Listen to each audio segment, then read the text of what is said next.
భారత రాజ్యాంగ నిర్మాత భారతరత్న డాక్టర్ బిఆర్ అంబేద్కర్ ఆశయాలను నేటి యువత అంతా అలవర్చుకోవాలని డాక్టర్ భానుమతి పేర్కొన్నారు. డాక్టర్ బిఆర్ అంబేద్కర్ 135వ జయంతి వేడుకలను పురస్కరించుకుని కాకినాడ జిల్లా కాకినాడ రూరల్ నియోజకవర్గం కరప మండలం వాకాడ గ్రామంలో డాక్టర్ బిఆర్ అంబేద్కర్ విగ్రహం వద్ద జయంతి వేడుకలను ఘనంగా నిర్వహించారు. అంబేద్కర్ యువత ఆధ్వర్యంలో జరిగిన ఈ కార్యక్రమానికి ప్రముఖ వైద్యురాలు డాక్టర్ భానుమతి, సంఘ సేవకులు గుబ్బల రాంబాబు ముఖ్య అతిథులుగా పాల్గొని డాక్టర్ బిఆర్ అంబేద్కర్ విగ్రహానికి పూలమాల వేసి ఘనంగా నివాళులర్పించారు. అనంతరం ఏర్పాటు చేసిన సమావేశంలో పాల్గొన్నారు. సవిల రాజేష్ అధ్యక్షతన జరిగిన ఈ కార్యక్రమానికి డాక్టర్ భానుమతి, గుబ్బల రాంబాబు, సాంబతుల వెంకట్రావు, పెద్దిరాజు ముఖ్య అతిథులుగా పాల్గొన్నారు. ముందుగా డాక్టర్ బిఆర్ అంబేద్కర్ చిత్రపటానికి పూలమాలలు వేసి జ్యోతి ప్రజ్వలన చేశారు. ఈ సందర్భంగా వచ్చిన అతిథులు మాట్లాడుతూ డాక్టర్ బిఆర్ అంబేద్కర్ ఆశయాలను కొనియాడారు. ఈ కార్యక్రమంలో సొసైటీ అధ్యక్షులు దూడల నారాయుడు, రొక్కల సూర్యచక్రం, రొక్కల శ్రీను, సింహాచలం, మాత సత్యనారాయణ, సత్యబాబు, మొక్కన రాము, ధనరాజ్, బొండడ సుబ్బారావు, మారెళ్ల సత్యనారాయణ, మేడిశెట్టి రాంబాబు, అడబాల సూరిబాబు, గోవిందు అంబేద్కర్ యువజన సంఘ నాయకులు పాల్గొన్నారు. ప్రపంచంలో అతిపెద్ద పండుగ ఏది? జై భీమ్ చెప్పండి అందరూ. జై భీమ్.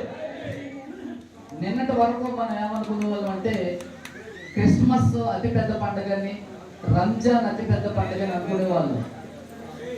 అంబేద్కర్ గారు పుట్టిన 135 సంవత్సరాల తర్వాత కూడా ఈ ప్రపంచం అంబేద్కర్ని అనుసరిస్తుంది, అంబేద్కర్ని ప్రేజ్ చేస్తుంది, ఆయన పొగుడుతున్నారు లేదా ఆయన గురించి మాట్లాడుతున్నారంటే ఆయన చూపించినటువంటి ప్రభావశీలత, ఆయన ఎంత గొప్ప మేధావో. అందుకే ఏమంటాం మనం? విశ్వ మేధావి. అంబేద్కర్ గారిని ఏమనిపించుకుంటుంది ఇవాళ సమాజం? ప్రపంచం చెప్తుంది విశ్వ మేధావి. ఈరోజు ప్రపంచంలో అనేక యూనివర్సిటీల్లో ఆయన జీవిత చరిత్రని పాఠంగా పెట్టుకోవడం జరుగుతుంది. అంబేద్కర్ గారి జీవిత చరిత్రని పాఠంగా పెట్టడం, పిహెచ్డిలో థీసిస్గా పెట్టడం కూడా జరుగుతుంది. మనందరం కూడా అంబేద్కర్ వారసులైనందుకు మనందరం గర్వపడాల్సిందే. ఎప్పటికీ కూడా అంబేద్కర్ ఈ దేశానికి, ప్రపంచానికి చాలా విలువైనటువంటి విజ్ఞాన గని. తమ పిల్లలకై తీరుబడి ఉందమ్మా.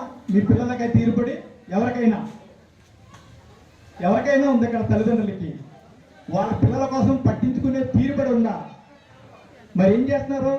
పట్టించుకోకుండా నాన్నేమో ఫోన్లు చూస్తూ ఉంటాడు, అమ్మ సీరియల్ చూస్తూ ఉంటారు, మరి పిల్లలు ఫోన్ చాటింగ్లు చేస్తూ ఉంటారు.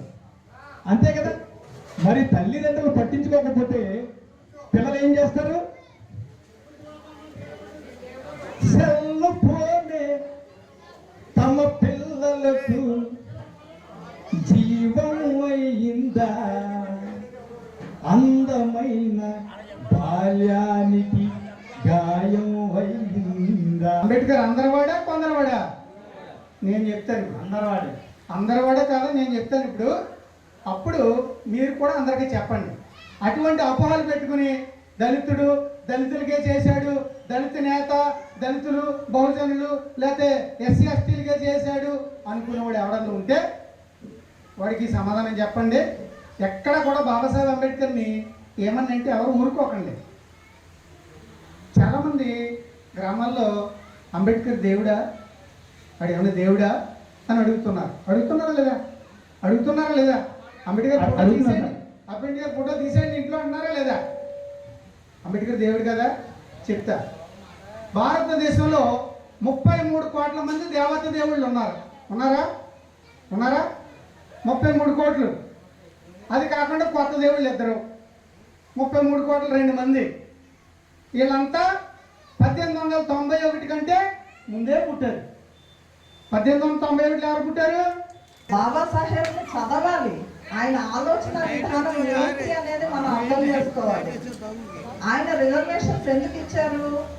నా ప్రజలు అట్టడుగు వర్గాలు వేల సంవత్సరాల నుంచి అణిచివేయబడి చదువుకి, బడికి, గుడికి, నీటికి, మంచి బట్టలకి కూడా దూరం అయ్యి పశువుల కంటే హీనంగా ఈ భారతదేశంలో నివసిస్తున్నారు. చాలామంది, కొంతమంది ప్రజల చేత బహుజనులైన 90% మంది ప్రజలు అణగబట్టబడుతున్నారు. సార్ చెప్పారు, వర్ణ వ్యవస్థ అనేది ఇలా ఉన్న పనిని ఇలా చెయ్యాలి అనేసి అనుకున్నారు కదా. అలా అవుతారు. అలా అవ్వడానికి కొద్దిగా రిజర్వేషన్స్ నా ప్రజలకు ఇస్తే ఫస్ట్ తరం వాళ్ళు చదువుకున్నారు. ఆయన ఉద్దేశం ఏంటి? తను చదువుకున్న తర్వాత చదువు వల్ల ఉద్యోగం వస్తుంది కదా. చదివితే మా ఫాదరు ఇంజనీర్, మా ఫాదర్ చదువుకోవడం వల్ల మేము 7 పిల్లలం, ఆయనకి 7 కూడా కేవలం పెట్టేసి తన వాదన కంటిన్యూ చేస్తున్నాడు, కోర్టులో వాదన కంటిన్యూ చేస్తున్నాడు. చేసేటప్పుడు బహుశా మీకు అంతా తెలిసే ఉంటుంది, లేకపోతే తెలియదు కొత్తగా ఉంటుంది. అంచేత వాదన కంటిన్యూ చేస్తున్నప్పుడు టైం అయింది, 1 గంట అయిపోయింది, కోర్టు అడ్జెంట్.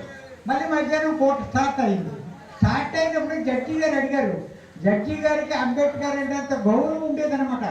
చాలామంది జడ్జిలే ఈ ప్లేట్లని పేరెట్టి పిలుస్తారు చక్కగానే. అలాగే బొత్స తారకం గారు, ఏడు తారకం గారు చాలా లైన్లు వచ్చి ఇవాళ వచ్చారని కదా. అలాగే బాబాసాహెబ్ ఆ రోజుల్లో చాలా గౌరవంగా చూశారు జడ్జీలు. ఏంటి అంబేద్కర్, మీరు పొద్దుట ఓ చీటీ జేబులో పెట్టుకున్నారు, ఓ కుర్రోడు తీసుకొచ్చాడు కదా, ఏంటది అన్నారు.